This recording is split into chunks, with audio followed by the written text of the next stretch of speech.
అనకాపల్లి జిల్లా అనకాపల్లి గవరపాళెం ఉత్తరాంధ్ర ఇలవేల్పు శ్రీ నూకాంబిక అమ్మవారి దసరా శరన్నవరాత్రి మహోత్సవాలు ఆలయ సహాయ కమిషనర్ టి సుధారాణి, ఉత్సవ కమిటీ చైర్మన్ పీలా నాగశ్రేణు ఆధ్వర్యంలో అత్యంత ఘనంగా నిర్వహిస్తున్నారు.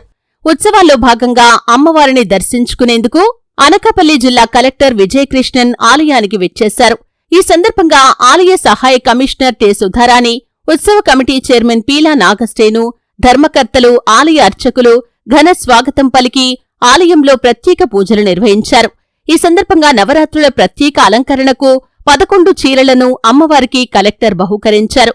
అనంతరం ఆలయ మండలంలో శ్రీచక్ర మెరుపునకు పంచామృత అభిషేకాలలో కలెక్టర్ విజయకృష్ణన్ పాల్గొని ప్రత్యేక పూజలు నిర్వహించారు. అనంతరం వేద పండితుల ఆశీర్వచనాల మధ్య కలెక్టర్ విజయకృష్ణన్ కి శాలువా కప్పి సత్కరించి అమ్మవారి తీర్థ ప్రసాదాలు అందజేశారు. ఈ కార్యక్రమంలో ఆలయ ధర్మకర్తలు, ఆలయ సిబ్బంది తదితరులు పాల్గొన్నారు.